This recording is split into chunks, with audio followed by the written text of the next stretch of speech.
During his service as state representative and as our Oregon senator, Jeff Merkley has emphasized fighting for the success of Oregon's working families. That means fighting for good-paying jobs, strong public schools, and affordable college and health care. Jeff is a native Oregonian and a son of a millwright. He was born in Myrtle Creek, Oregon, and his family moved with the timber economy to Roseburg and then to East Multnomah County. He was elected to the Oregon House of Representatives in 1998. In 2007, he became Speaker of the Oregon House of Representatives and held that post until his election to the U.S. Senate. He began his involvement in policy as an intern for Oregon Senator Mark Hatfield, and in 2009, he was sworn into the same Senate seat once held by Mark Hatfield. Jeff holds an open town hall in every Oregon county every year. This is his first town hall this year and his 326th overall town hall, and we're happy to have him here in Kaiser today. Thank you, Senator.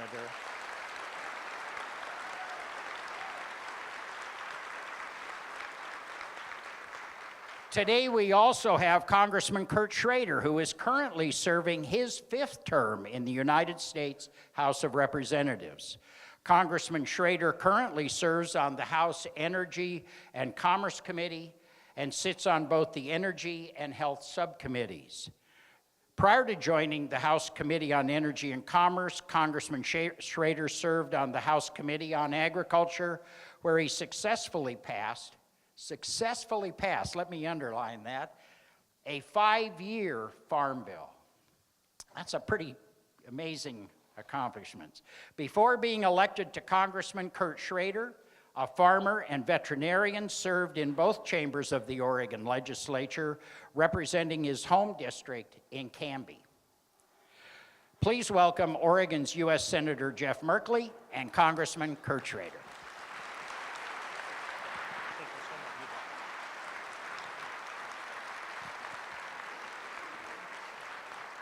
Well, good morning. We are delighted to see such a packed hall, and I think the number of local officials that introduced themselves set a record for those 300 town halls. So thank you to the local officials for working so hard and for turning out and being so engaged.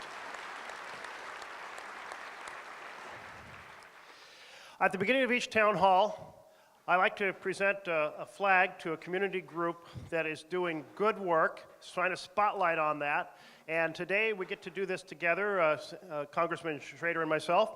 And so I'd like to ask John Reeves to come up, who is the Executive Director of Mid-Willamette Valley Community Action Agency. Welcome, John.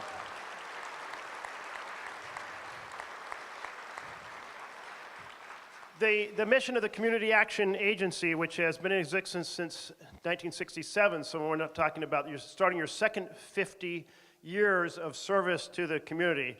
You haven't been there that whole time. But he has been there 22 years, or 19 years. 19 years as a senior, as a leader in this organization, the last 3 years as executive director. The mission is to empower people to change their lives, exit poverty, by providing vital services and community leadership. And they're involved in so many different activities, including transitional and permanent housing, and we all know how challenging the housing market is. Connecting families to Head Start to give children a great start in their lives. Programs for energy assistance, programs for a drop-in center for homeless, and working with runaway youth. There may be far more than that, but that's a lot. Would you like to say a few comments about what you're doing? And this is, by the way, an opportunity if you need volunteers, you have an upcoming fundraiser. Absolutely. Thank you very much. Okay, so again, my name is John Reeves, and I'd just like to start by giving my sincere thanks to both Senator Merkley and Congressman Schrader for all the work that they do on behalf of citizens in Oregon and all the people that are here. So thank you, and thank you both. Absolutely. Yeah. And what that means to us is we are serving some of the most in need individuals in the community, and without the resources that they're able to draw into Oregon to help us, we wouldn't be able to do the tremendous work that we are trying to do each and every day. And I just have to give a nod to the 300 employees within our organization, many with lived experience that are helping people in poverty, extreme poverty, people that are homeless. And I can't say enough about what they do. And, 50 years ago, we might have been giving people a handout and helping them tread water, but they're still fending for their lives. Now, with the 8 departments that were mentioned by Senator Merkley, we're able to really focus on the entire individual and all of their needs. So we're helping them take that step in the most optimal pathway out of poverty. And so I can't say enough for the honor to accept this on behalf of our board of directors and the Community Action Agency. So thank you very much. We'd like to hold this. This is a symbolic way of saying thank you to you and your entire team, both your employees and your volunteers in the community. Appreciation for these programs that provide a foundation for so many families, for children to succeed. This is a flag that has been flown over the U.S. Capitol for you to use in any manner appropriate to your group. Thank you. Thank you. Thank you, John. And we got a certificate to go with it. Excellent. Great. Thank you. Why don't you start with? Oh.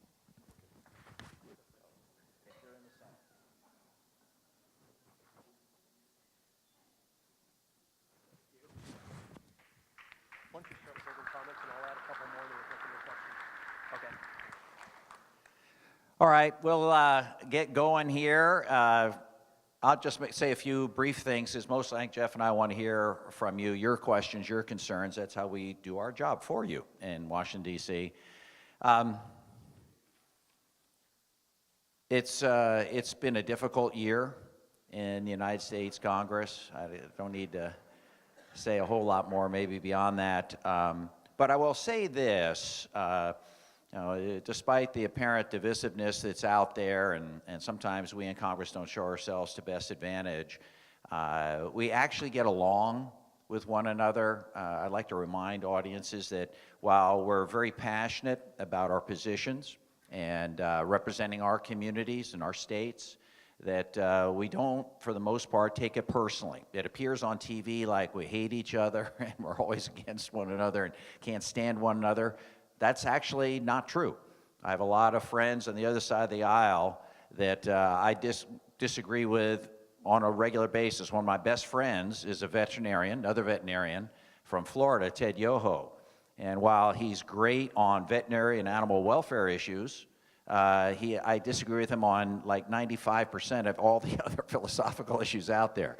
But we get along. We have beer together once in a while, just once in a while. And it's not so bad. It's not so bad. And while this year has been very difficult, and we can get into that, we have had some successes. We've actually passed legislation to rein in unscrupulous pharmaceutical companies from ripping people off with high drug costs. We were able to stop, in my opinion, repeal of the Affordable Care Act that gives millions of Americans and thousands of Oregonians health care, and trying to find a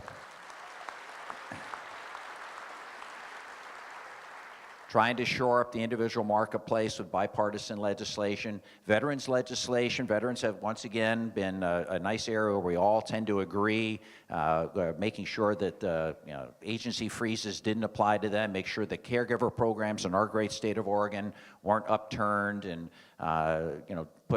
putting veterans families at great disadvantage. And we've been getting some light shined on some of our forestry and fire issues finally. Unfortunately, there have been horrible, horrible hurricanes in the southeastern part of our country, but we've been able to draw attention to some of the horrible, horrible fires in the West, and trying to find accommodation and forest management and wildfire fighting to protect our citizens here. So it's not all doom and gloom in the United States Congress, and with your help and assistance, things will get better, hopefully in the upcoming year and election.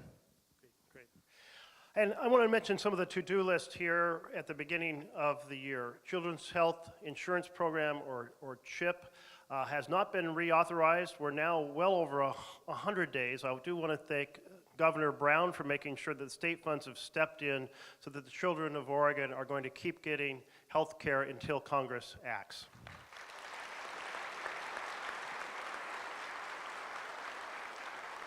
And that action will hopefully be in a few days because there's a whole bunch of provisions that we are working to get into a funding bill to keep the government open past the 19th of this month and on through this fiscal year.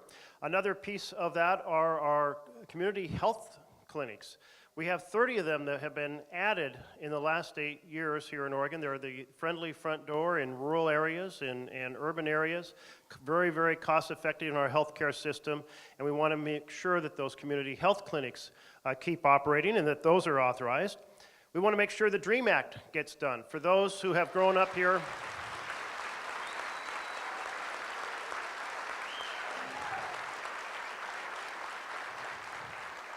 I don't have to ask if you know what the DREAM Act is, apparently.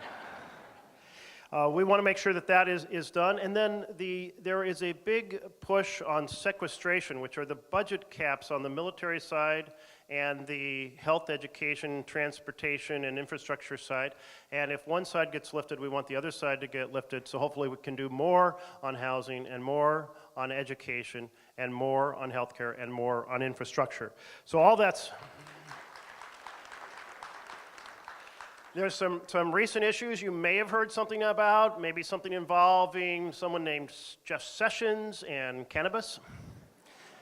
We'll be happy to address that if the question is raised. And then there's Interior Secretary Zinke and something about offshore drilling, another federal issue that's come in here. And of course we have these international issues. Many, many years ago, very long time ago, I was involved in working for Secretary Weinberger and then for Congress on strategic nuclear policy. I've gone decades without worrying about nuclear war. I can tell you when you have two world leaders bragging about the size of their nuclear buttons, I am losing sleep. And we need to address that situation with North Korea. And certainly we have other challenges with the Iran plan and what's going on in Syria and the Middle East. So lots of things outside our borders as well as inside. So we're just going to stop there and invite your questions. We do have a student who's going to ask the first question and one doing the last question. In between, the mayor has agreed to draw numbers, and he'll read the last, are you going to read the last 3 or 4 digits of those numbers? If they're all the same otherwise. And so just have those ready. If as he reads them, he'll read 3 or 4 at a time. If nobody responds, we'll just keep going very quickly. So Tresson Keller is an... Moment.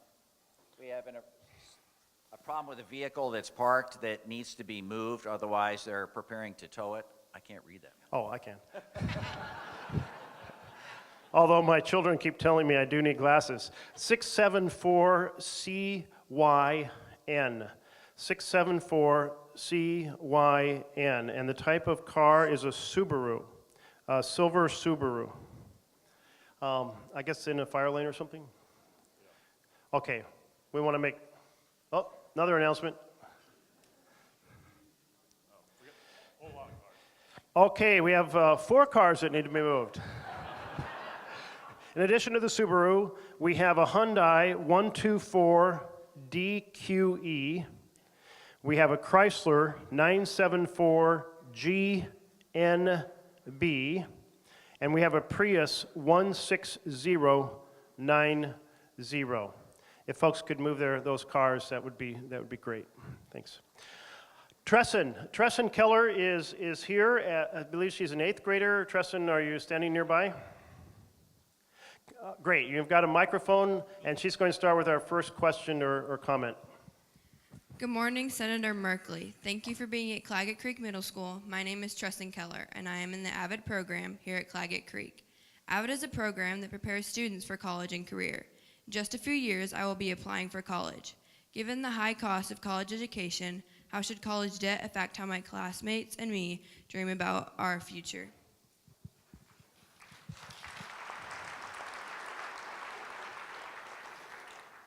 Well, yeah, the debt load that the students incur these days is criminal. It just one of the worst things that our generation seems to be bequeathing these kids. We have worked hard, both the senator and I, trying to make sure that you can at least refinance some of the debt as you go down the line. We're trying to make sure that there's opportunities for federal government to do more in education funding. Only 3% of the federal dollars go to education. That's in stark contrast to our state, where over 50% of the tax dollars go for education.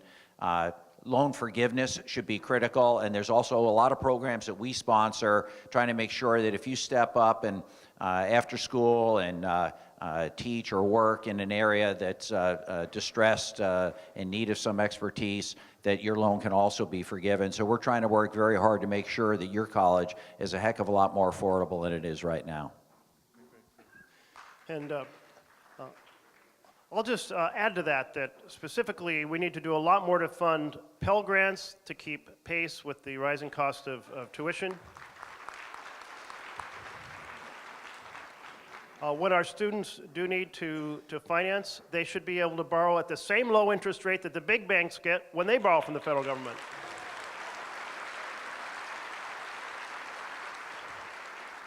And I can't help but mention the tax bill that just went through. If you add up everything in the lines that went primarily to the wealthy, you have over $2 trillion going to the wealthiest families in America, wealthiest families and corporations. If you divide that by the population of America, that's $6,000 for every man, woman, and child. It gives you a little more way to get a grip on how much money was moved from our common fund to help out the very wealthiest and most powerful. How about, instead of doing that, we terrifically improve our education, our ability, both K-12, smaller classrooms, better support for teachers, and dramatically drop the cost at our public universities.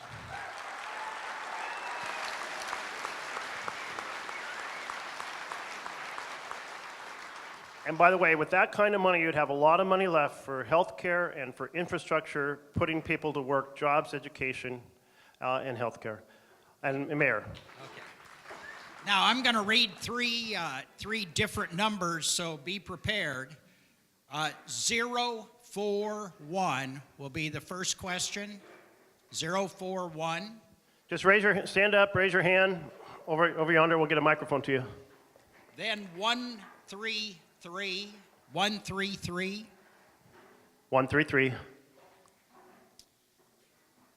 And 063. And 063.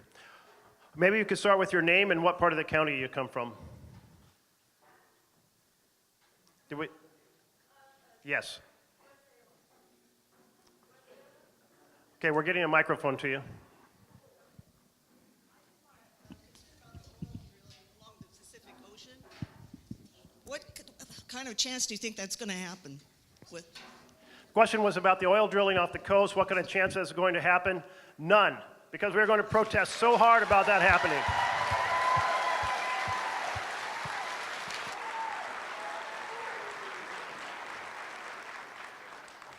I'll tell you, you probably heard that as soon as Zinke announced that, the governor of Florida, who is running for the U.S. Senate, protested. He said, oh, well, we'll let Florida off the hook because there's a Republican running. How about we let every state off the hook where the governor thinks it's a bad idea?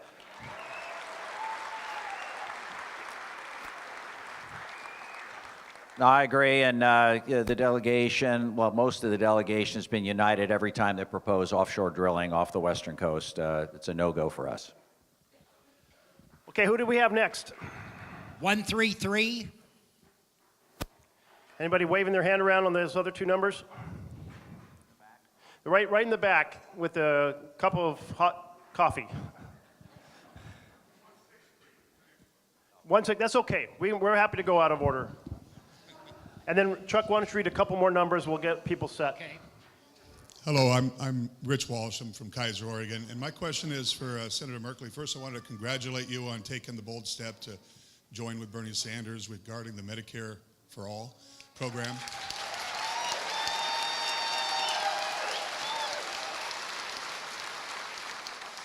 And I guess my question is, how many Democrats are on board with this, and why isn't this part of the Democratic platform? Yeah. Well, let me tell you, here's the thing. Our healthcare system is so complicated. We have 6 different systems that are overlapping in all sorts of ways, and if you earn a little more money and now you don't qualify for Oregon Health Plan, how to get your kids onto CHIP, and maybe you earn a little more money than that, then how in the middle of the year can you get into the exchange? And by the way, the exchange is changing because the insurance pool has had the plug pulled on it, and et cetera, just the complexity. Wouldn't it be great to have a simple, seamless system whereby simply by living in America, you have affordable quality health care? That's the... On the Senate side, you've seen a lot of senators step up and say that this is a vision. Some are saying, hey, I want to talk about that vision now, and others are saying, beautiful vision, but let's talk about the steps to put us on the path. I'm fine, but let's try to find a far simpler, less stressful, more cost-effective improvements to what we have with a vision of a simpler, seamless system down the road. Specifically, your question is about an agenda.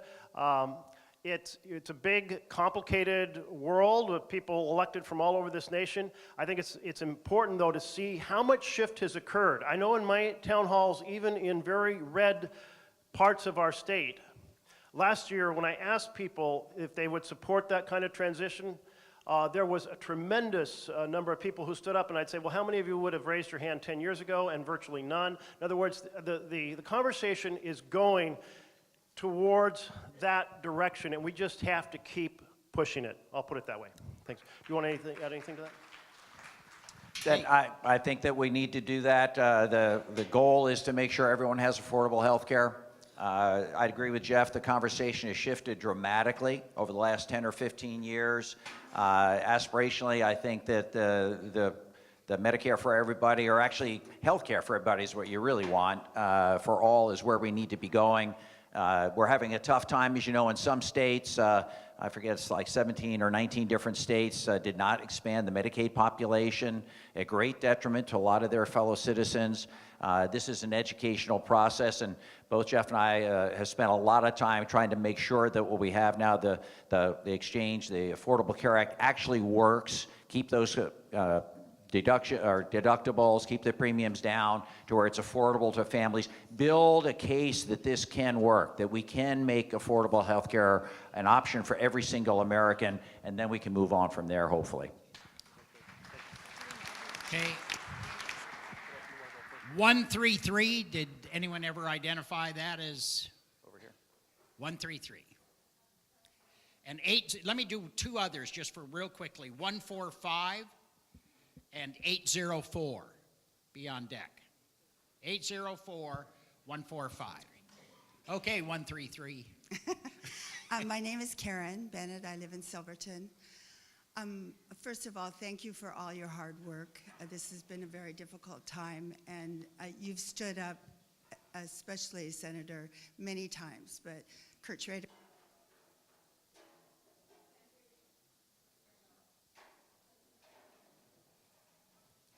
So there's so many things, but one, I get calls all the time to give money, and I do what I can. But we need to know what else we can do to stand up for these things that are so important. Our health care. Drilling is inconsistent.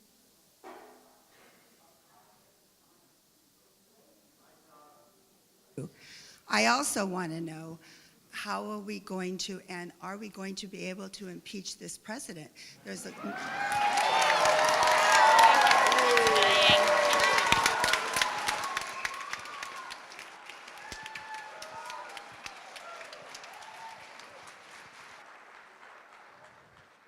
So what else can you do besides helping candidates, both Senator Merkley and myself, hopefully the local electeds, with your donations? Unfortunately, in this day and age, with Citizens United decision, one of the worst Supreme Court decisions ever, money plays an outsized role in these election processes, and to the extent Senator Merkley was talking about earlier, you want a level playing field. It's going to take many, many, many small donations from each and every one of you to counterbalance some of the big money coming out of the big pockets of these billionaires that are, in my opinion, trying to buy these elections, and oftentimes very blatantly.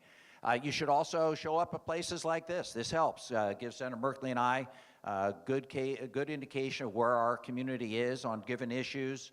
I think it's going to be very important for you to show up in the election process. Whether you're a Republican or a Democrat, you should show up and support your candidates and walk doors, make phone calls, do mail. It's really important that you engage in this process. Just electing Jeff and I, that's not what it's all about.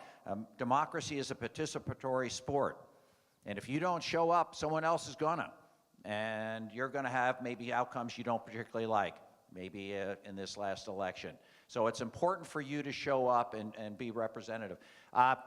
With regard to the impeachment process, I'm more and more encouraged that Mr. Mueller's investigation is getting closer. He's already indicted members of the campaign team that the current president had on his side. I think the case is going to revolve around, number one, was there collusion? Did the President of the United States know the Russians were playing in the election process? Or number two, like we saw back with Nixon, was there an obvious attempt to obstruct the investigation? And those two things are going to be, I think, shown the light of day probably within this next year. I can't tell you exactly when. We're trying to make sure in Congress, at least on the House side, that Mr. Mueller's investigation is completely independent of politics, and he gets to make a key determination so that hopefully it won't be just Democrats that are concerned, it'll be Republicans, it'll be non-affiliated, it'll be every single American if there is a problem with what this particular president has done.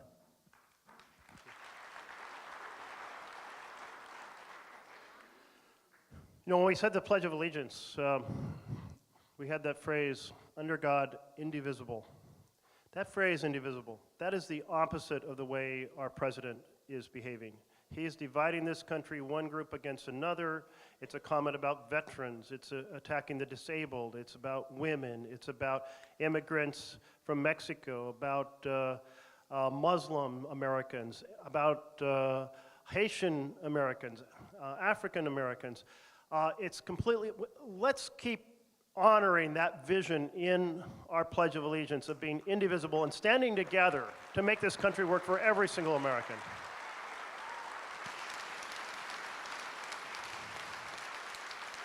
And Kurt is absolutely right about the challenge we have under Citizens United. On the Senate side, we really saw this in 2014 when the Koch brothers said, we're going to put a massive amount of funds in, try to take control of the Senate. They did so in Louisiana and Arkansas and North Carolina and Colorado and Iowa and Alaska. And by the way, they came here to Oregon too. And when they did so, I said to my team, I want to put up an ad identifying who the Koch brothers are and what they're doing. And my team said, oh, you know, that's a really bad idea. Remember, Jeff, that whole adage about never start a fight with folks who buy ink by the barrel? And by the way, they use front groups, so they don't use their name. They don't put their name on the ad, so people won't understand this. I said, well, listen, if they're going to come into our state and beat me up, I want people to at least try to know about it. So I put up an ad, and I said, the out-of-state oil and coal billionaires, the Koch brothers, have come to Oregon to elect my opponent because they share an agenda, item 1, 2, 3. Great investment for the Koch brothers, terrible choice for Oregon. And you know what? Oregonians responded so much that within a month they left our states. Thank you for kicking the Koch brothers out, and let's get them out of every state in our country. And we almost had the chance to undo Citizens United because Citizens United is not about the we the people vision of our Constitution. It's about we the powerful and privileged writing the rules to make ourselves more powerful and more privileged. And that concentration of power was exactly what Jefferson and other founders warned us about. That's why the Constitution starts out the way it does. That's why the citizen voting is laid out the way it is. And what happened when one of those 5 Citizens United justices died? Within hours, the majority leader of the Senate, Mitch McConnell, came on the floor and said there would be no debate and no vote on any nominee from President Obama. And he said this is kind of fits into the history. Well, you know what? That was a lie. 15 times we've had an open seat on the Supreme Court in election year, previously. 15 times the Senate's debated. 15 times the Senate's voted. 11 times confirmed, 4 times rejected, but always debated and always voted. And that theft of a Supreme Court seat is keeping Citizens United in place. Somehow, we have to reclaim the we the people vision of our Constitution and restore this nation as one working for the people.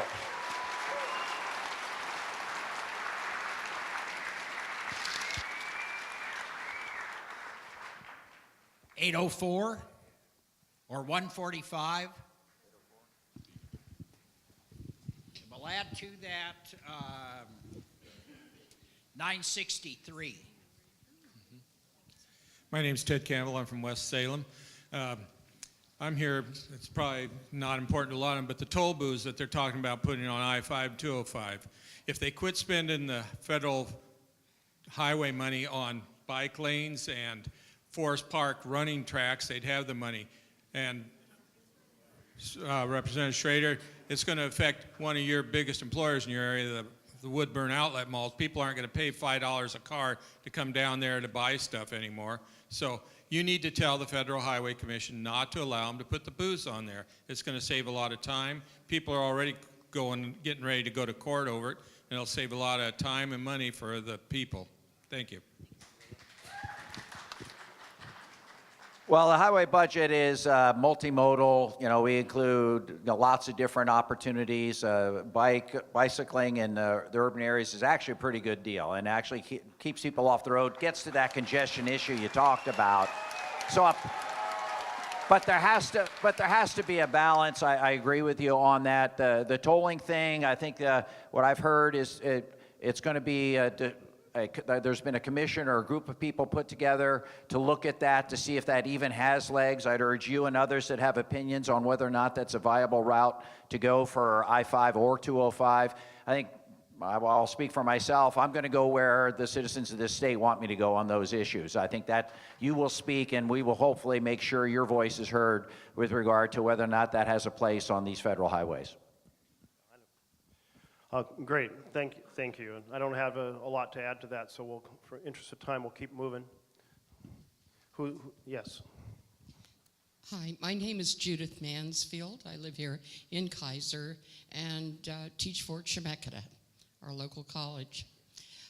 I have a lot of concerns, especially about my DACA students. Tuition costs for everyone. I'm one of those perhaps odd people that thinks that healthcare is a human right. So, with those concerns, I'm going to ask you to predict the future. With all the work that you have done, which I greatly appreciate, can you tell me, is there enough will? Is there enough companionship? Is there enough humanity in all of Congress to counterbalance what has been going on in this previous year and to hopefully cut it short?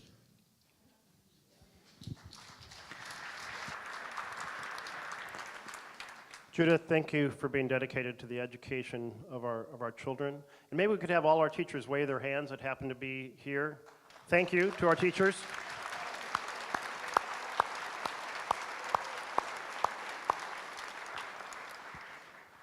And for your concern and interest specifically in the Dreamers in DACA, and when you asked if there was is there enough humanity in all of Congress to address what's been going on this past year, were you talking more broadly than Dreamers or specifically about getting the DREAM Act passed?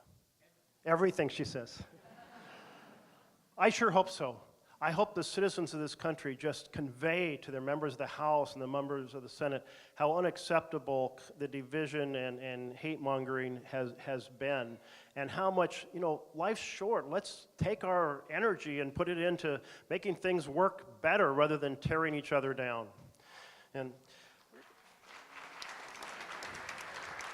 And specifically, I think the DREAM Act is something that is symbolic of that, productive, contributing members of our community. On this January 19th deadline for a new spending bill, a bill that has to get to the Oval Office, let's get CHIP done, let's the Children's Health Insurance Program, let's get the clinics done, but let's get this DREAM Act settled.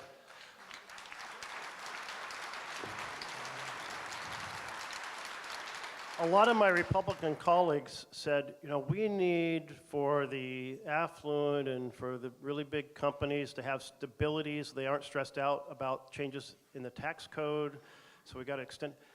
It's totally unfair to be stressing out our communities and our families over the uncertainty of the rules regarding whether these children who are now teenagers and young adults going to college, contributing, that their status, we're turning them into stateless individuals. Let's change that. Let's make them full members of our community as they have been throughout virtually their entire lives, and get it done here in the next couple weeks.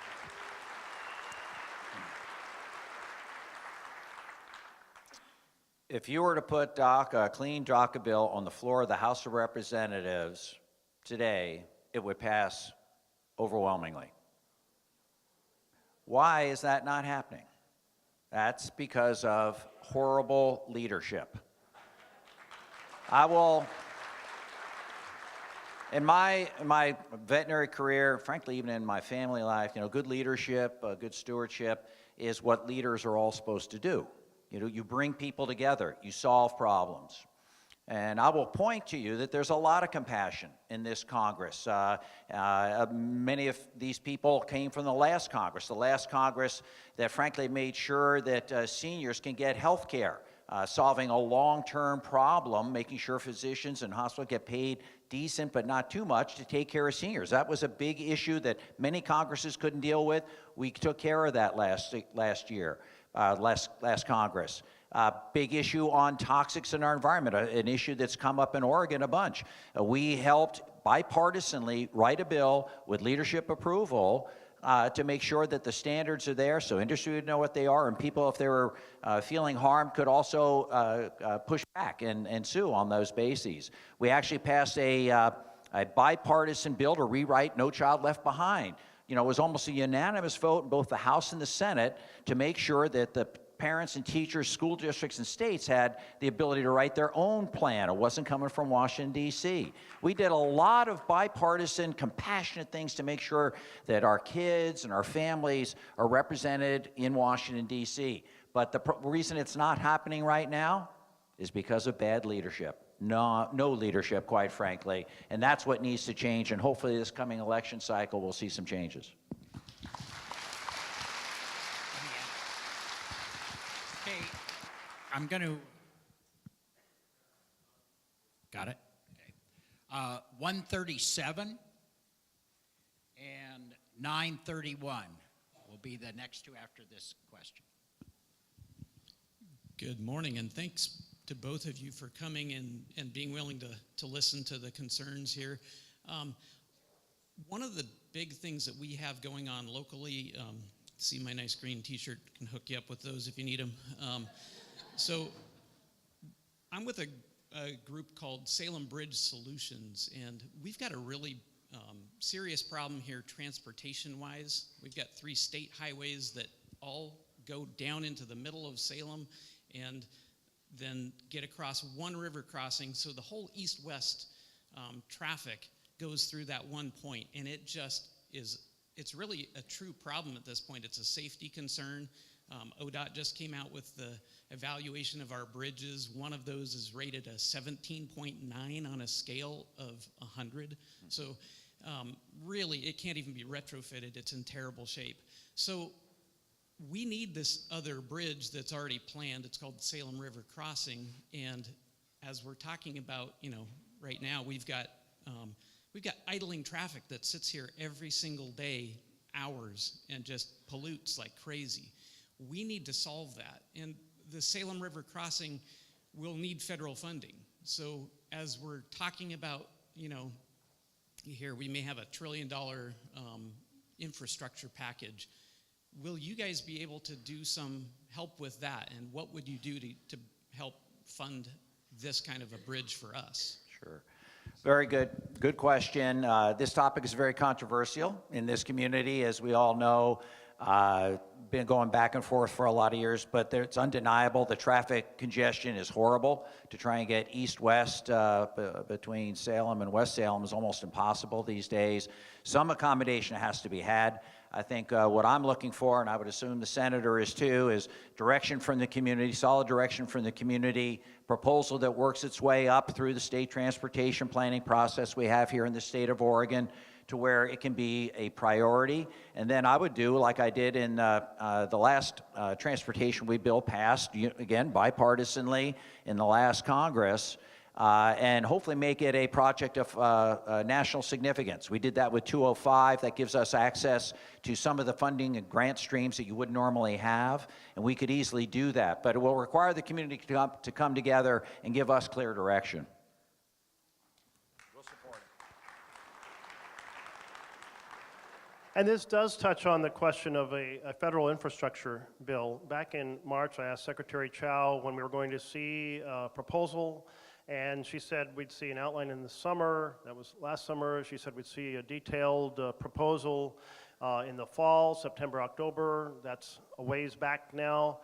And there's, if you've seen just the press recounting of the administration's conversation, you had the president saying about a week ago, I really hate public-private partnerships. They don't work in a lot of places, ... And then I think it was Gary Cohn came out and said, oh, no, he means they really do work and we really are going to do them.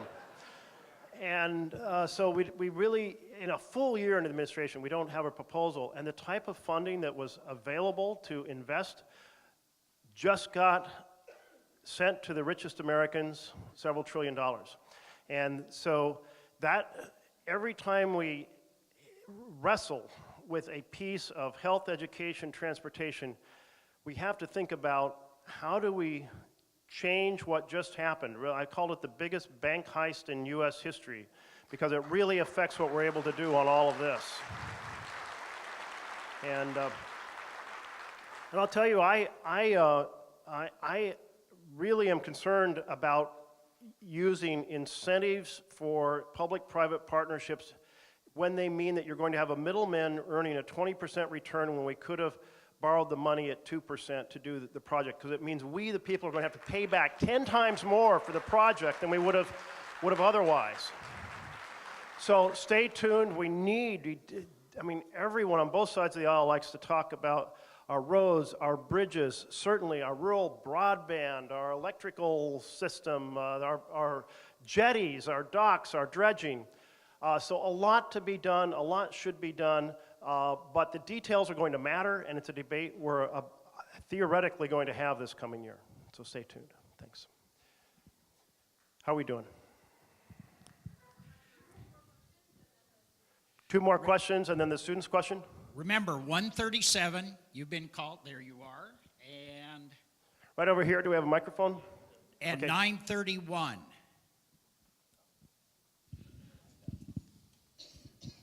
Good morning, Michael Hampton from Kaiser.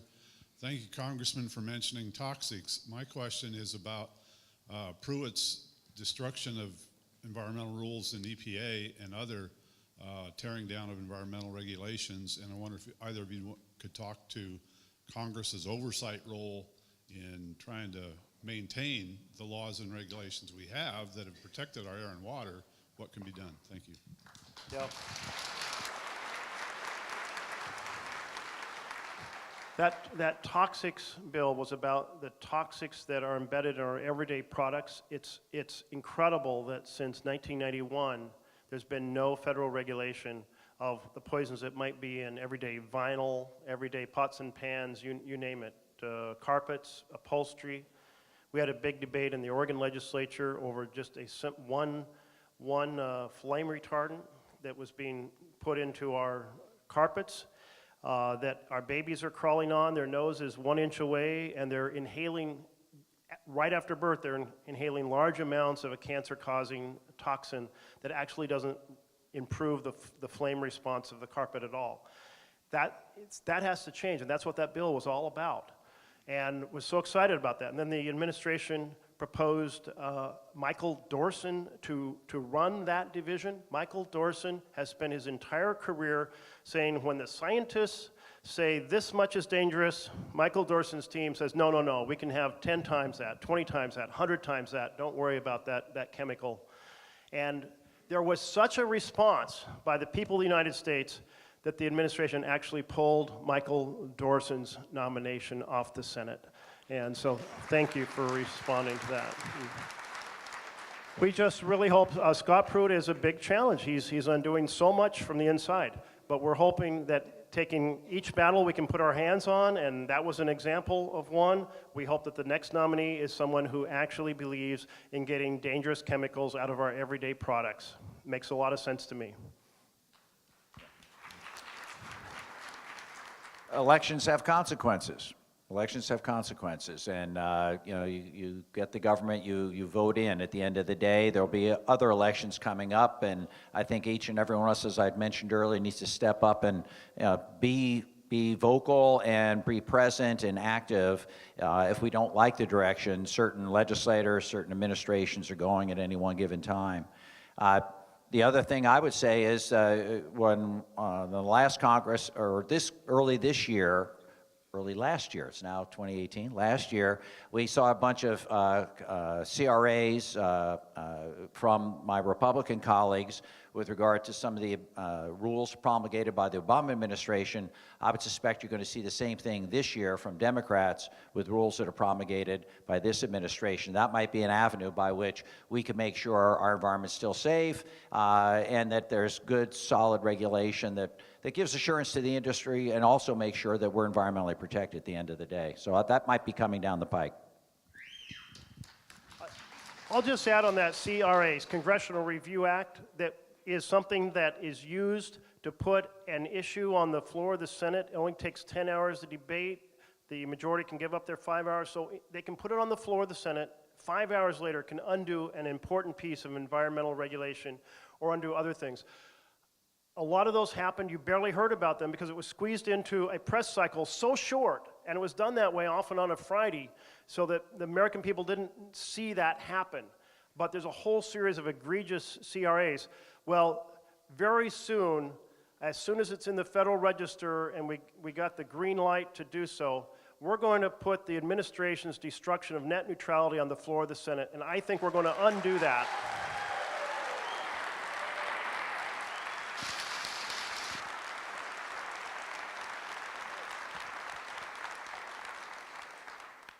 Just to get feedback, how many folks would like to see us, raise your hand if you want to see us undo that assault on net neutrality? How many folks really want to keep the new rule? Okay, thank you, thank you.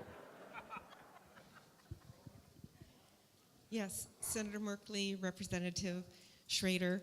My name is Kathy Otley. I'm from Salem, and I am one of your constituents. I volunteer for the American Cancer Society, our Cancer Action Network. I can never thank you enough, both of you, for the continued support that you have given us over and over again on all the issues regarding funding of healthcare, access to healthcare, funding for research. We were given these statistics last week from the Oregon Bureau of Vital Statistics. The #1 killer of Oregonians is cancer. Will you promise me, when you go back to your budgeting committees and your voting, that you will vote for research for cancer funding, and will you vote to make sure every American has the chance to fight cancer? Well, that's a pretty easy one. I appreciate that. The answer is yes, and we've already done that.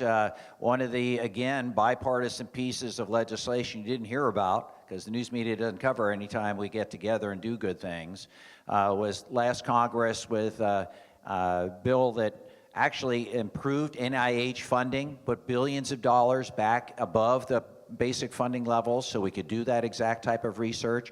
We funded Joe Biden's moonshot on cancer. We funded opioid research.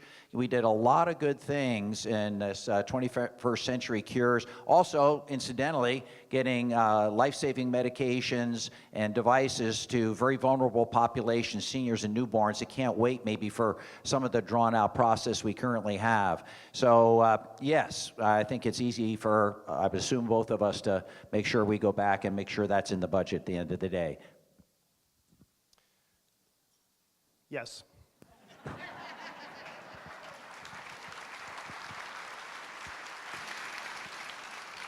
Well, One thing I'm very aware of is that if there are ups and downs in the National Institute of Health, you have a tremendous number of postgraduate researchers in cancer and other diseases who are left stranded, and they have to leave and take up their life somewhere else, doing something different, and you lose an enormous amount of intellectual cancer disease solving minds. You take them out of business. We can't have those kinds of ups and downs. We've got to make sure that all those, and these are folks who have been often through, they have PhDs, they're doctors, their full effort is to solve these mechanisms that cause disease, and we've got to make sure that when they're in that pipeline, we keep them in that pipeline so that we can dramatically decrease the incidence of cancer or the solutions when it does occur down the road. And thank you for your work. And I think we're going to... well, thank you everyone very much. We have one last question from a student. And Anita Navarro is here somewhere. Right over here. Anita, welcome. And Anita, you're an 8th grader now? Yes. Great. We're delighted you came. Thank you. Thank you. Good morning. My name is Anita Navarro, and I'm in the AVID program here at Claggett Creek. Someday, I want to be a pediatrician. My question is, what does a safe workplace for women mean to you? Yeah.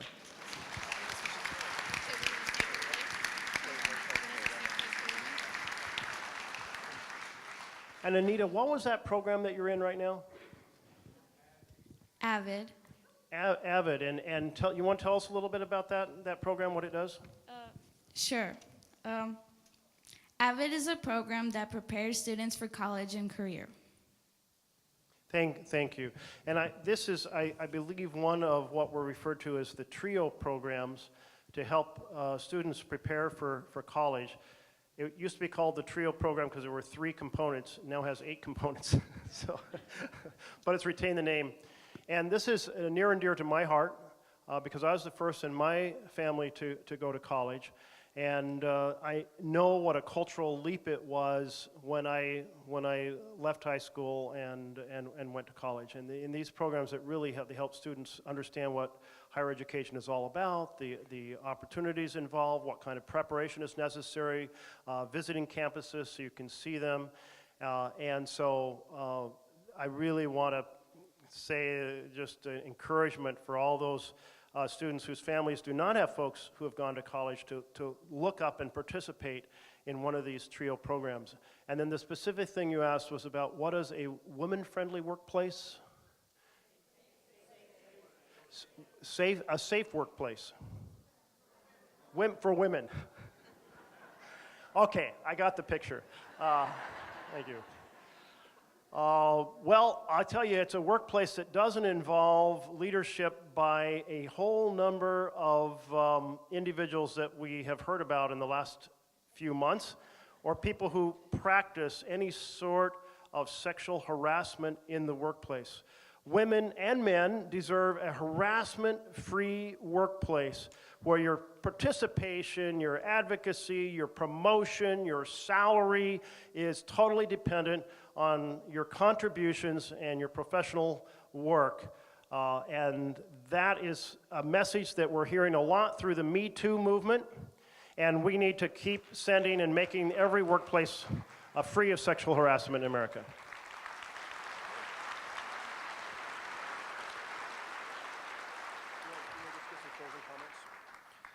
I totally agree. I mean, it's caught the attention of the nation. Frankly, 50 years too late. We should have been at this at the beginning of the women's movement, but we're at least doing it now. And it's gratifying to me to see women graduating and going to college in greater numbers than ever before. I think that speaks volumes about the future of our country in a very good way. I'll just say thank you all for coming. I really appreciate it. There's a great community base, which I really appreciate. The amount of stuff you get done, you leverage your personal commitments. It's not just about money for Salem, Kaiser, and Marion County. I'm always impressed with the communitarian spirit that you guys have here. And it's shown by your willingness to come out on a lovely Saturday morning and sit in a building for Jeff and I. So I really appreciate that. We'll do this again, obviously, and appreciate all the input we've got. We got people taking notes, and frankly makes us stronger advocates for you back in Washington, D.C. Thank you, Kurt. Thank you, Mayor Bennett, very much for hosting us today. Big thank you to Jen Williams, the assistant principal who is here, and the superintendent, Christy Parrott, hosting us here at the home of the Panthers. And we're delighted to be able to have this type of engagement. This type of public conversation is so much needed. I have found that I feel a lot of my colleagues on Capitol Hill, many of them live in gated communities, and they operate at high-end fundraisers, and they are terrified of having town halls. I think it should almost be a requirement to serve in Congress that you hold town halls and have a conversation with the people.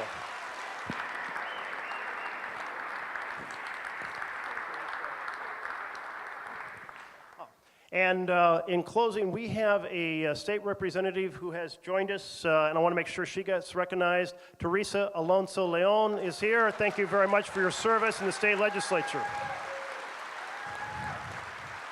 So stay engaged. I'll be here for a few minutes afterwards. I have about 15 minutes before I've got to jump in the car I have another town hall coming up.